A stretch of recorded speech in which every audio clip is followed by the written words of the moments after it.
Hi, my name is Jeremy, this is Red Means Recording, and this is the Poly Digit, a quad-channel delay, reverb, mixer, and cab sim pedal with a touchscreen interface. Right now you're hearing the dry OP1, and I'm about to bring in this particular patch I made on the Digit.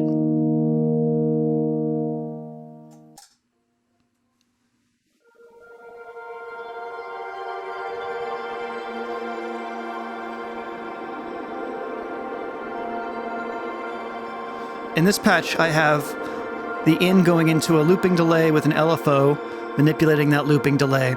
I have a Footswitch set to turn the looping delay on and off. And then I have the ins going into a granular processor, into a parametric stereo EQ with a Footswitch to turn that on and off. The right Footswitch bypasses everything. And it's just really pretty. By clicking on each one of these little things, you get access to these controls. And by clicking on one of these, you can either manipulate this with the touchscreen or use the knobs.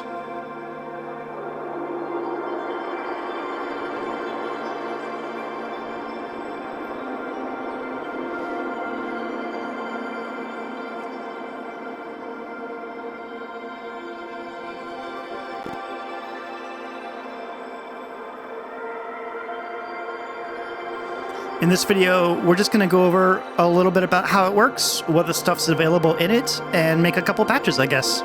It's pretty simple, so let's just dive in. Let's talk about the hardware itself. Metal chassis, metal knobs. The rightmost Footswitch is set traditionally to bypass the entire patch. You can set these to do a variety of things. They can send out values, they can tap BPMs, and you can set values in here and connect them to inputs on individual effects to do things to them. You have 4 ins, 4 outs, and MIDI in and MIDI out, and the MIDI is handled by, these little TRS to MIDI cables, and this version that I got came with those, so that's pretty cool. I am running, let's see, the 2.33 third firmware. So this video is being recorded in mid-June, late June, and this is coming out in late July, I believe. So there may be revisions, there may be changes to this. That's just what's going on with that. So this is 4 in, 4 out. There are 2 TRS connectors in the back that handle 1 and 2 and 3 and 4, and then out is the same. So it's unbalanced stereo, I guess, and obviously you can assign these however you want within the context of this. Let's go into our little save icon here. Obviously here I can save patches and stuff like that. I can make a set list of patches in case I want to be able to move through them during a performance, which is pretty cool. So I'm going to go to select, and I'm going to go use this pretty responsive touchscreen to go down to empty. I would love to see the ability to just init a patch automatically, but I'll talk to the maker about that and see what their thoughts are. So now we're faced with a blank patch. We're obviously not going to hear anything from the OP1 because nothing's connected. So if I clicked in and I click connect, I can just go like that. I click into, out to. And you can see what mode you're in down here with this little icon. So I'm in connect mode right now. And if I want to go back into being able to do other things, I want to hit back. Let's go ahead and add a module. So when you hit add, you go into the module page and you have your module names on the left and you have your module descriptions on the right. So there's a fair number of things in here. It advertises itself as being a delay, reverb, and cab simulator. But there's other things like LFOs and envelope followers and stuff like that in here too. There's granular processors. There's filters in here, including, probably an MS-20 ripoff org, looping delays, MIDI stuff. So you can, have your things being affected by MIDI. Here's some cab stuff. One of the really cool things here is that some of these things use impulse responses. So there's a stereo convolution reverb. There's a convolution cab simulator. Impulse responses are little samples that measure the frequency response of either a room or a device, and then those are used to convolute an incoming signal. I don't know if this stereo cab has any built-in IRs. Let's go ahead and click on it. So now I am in move mode. You can see move down here. And until I hit back to get out of that, I won't be able to access the device. Oh, it does come with IRs. So let's go ahead and see what kind of stuff we have. Ooh, there are Studer tape machine IRs in here.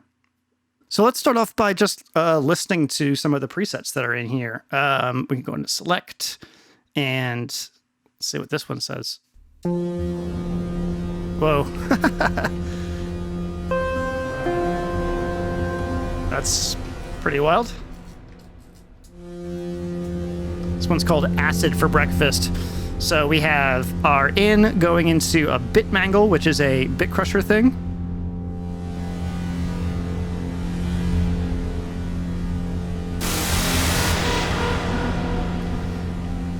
That's going into a stereo reverb. This is our convolution reverb. We can choose IR responses from in here.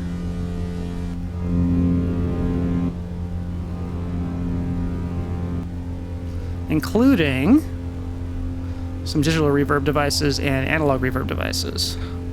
So if we wanted like a plate reverb, we could add that.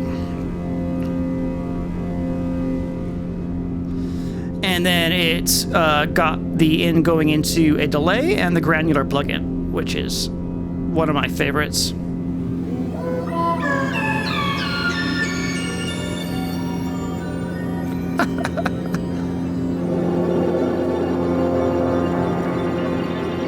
That's freaking wild. What else do we have? There's a really cool reverse effect. So this one's set up as a bass cab with a reverse on it. So we have a bass amp going into a mono cab, and this is a convolution cab. So it's going to be using impulse responses for different cabs, which is pretty damn cool. The EQ, and I love this EQ. It's so fucking cool. So we are in mono. Let me go back to here and go to our reverse, and we're going to connect this to output 2 as well.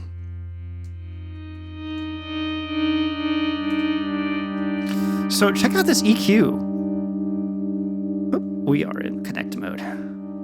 Like, how cool is it to have a parametric EQ that you can touch?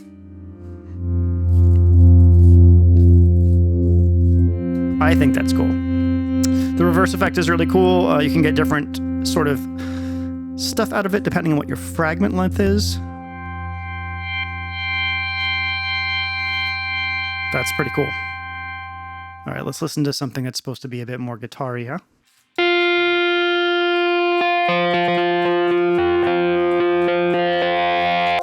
That's our dry signal. You can see up here where it says Crunchy Rig, right underneath it says direct guitar setup, Footswitch, A toggles delay, B toggles verb. So when you save these presets, you can also save a description. And if you click on that description and click here, you will get a keyboard that you can write with, like a little Android keyboard, which is really, really nice.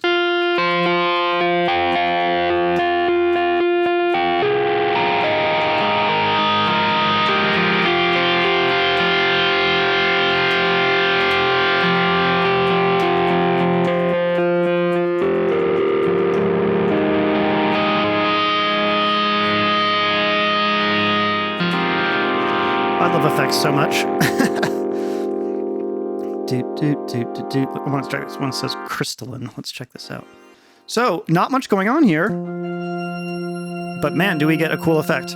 So what do we have going on? We have a VCA, a voltage controlled amplifier, feeding a time stretch effect. Let's go ahead and make this more of a pad.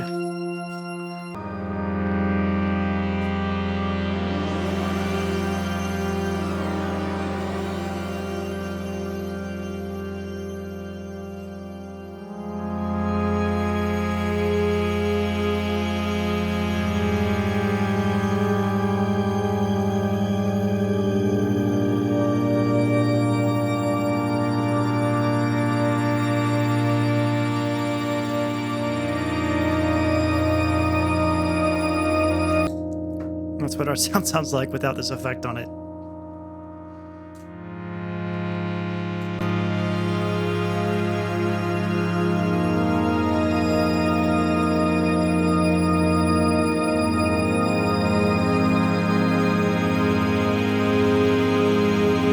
That's beautiful. Envelope filter fuzz with reverse. Okay.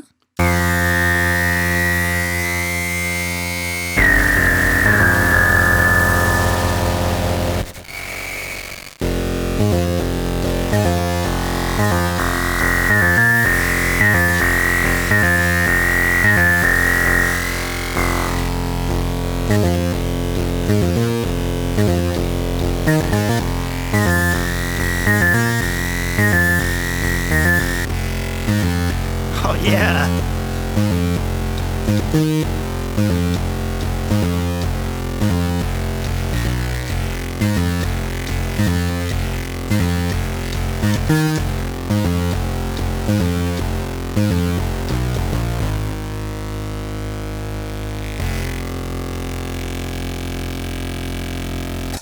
I expect two things from my effects pedals. One, I expect them to be able to turn a single sound into an ambient soundscape that I want to lose myself in. And I expect them to make really boring sounds make me want to overthrow the government with a Molotov cocktail and an improvised assault rifle. Guess which one this is. Here is a reverse granular verb.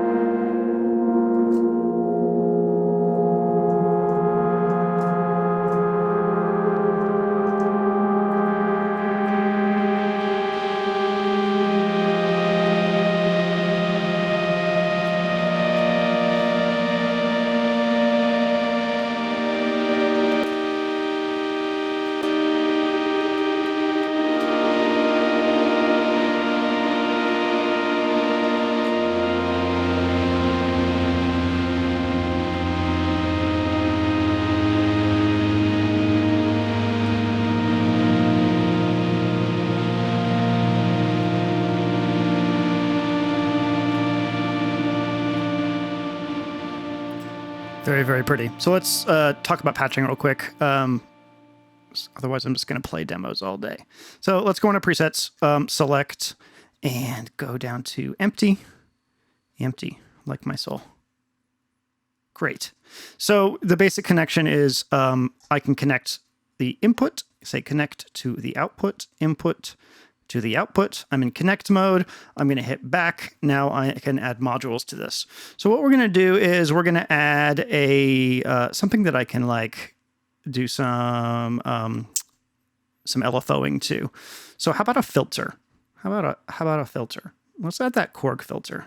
Korg. Boop. So we'll put our right channel. I'm in move mode. I need to hit back. In, connect, boop, boop, out. With mono stuff, it sort of auto connects to the thing. With stereo stuff, it'll ask you which inputs and outputs you want to connect. So let's go ahead and make this a little less patty. Cool. And go into our Korg low pass filter, our Korg.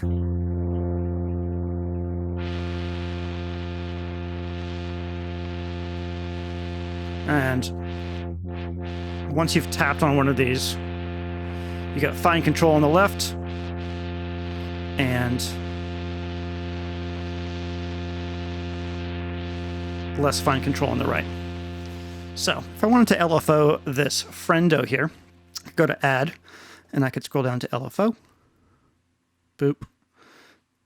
Move mode, drag it by my filter. Connect to that. I want to connect it to the cutoff. Dupe. Go into our LFO and change our tempo. And here you have control over all kinds of stuff, including the LFO shape, a tempo multiplier, level, shape mod, and whether or not the LFO is unipolar, which is very useful.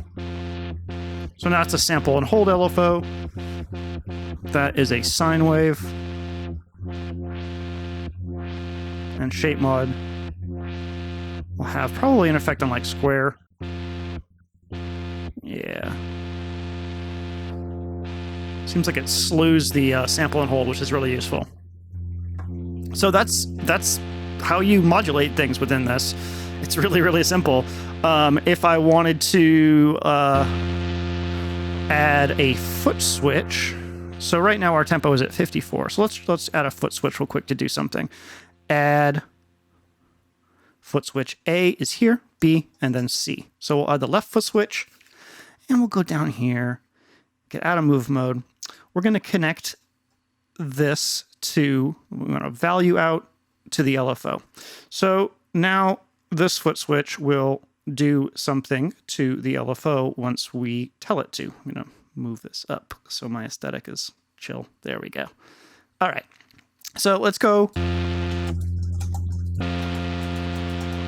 into the foot switch and look at the values. So right now you can see that this foot switch is affecting things like the tempo, and it's also changing these values over here. So one of the things you can do is you can latch it. So I want is latching on. Now when I press this, it latches. So that's good for on and off stuff. So the on value, I want the on value to be, I don't know, really high, just so we can really make this obvious. And the off value, we'll put it around 15. Let's see what that does.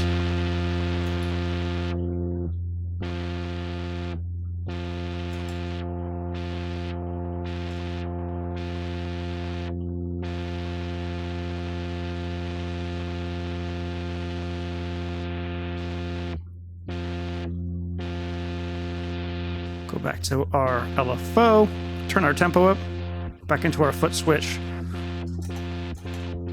So fast, slow. I like to use foot switches for things like, delete a module. We'll delete this for now, delete this for now. So let's go ahead and add, let's see. I really like the looping delay. It's like a little granular plugin all on its own. So we'll go connect these friends like this, left in, right in, left out, right out. Beautiful. So now we can go into our looping delay and take a look at the settings. So blend is going to be the amount, and since this is basically an insert effect, we'll turn it all the way up. If we click on pitch and we want this to be a number that we can get musically, we might need to put it all the way down to 0 and then move it back to where we want with the fine controls. Diffusion and feedback. Gotta be careful with these. Reverb all the way up. Pitch window, I like this down. Tape length.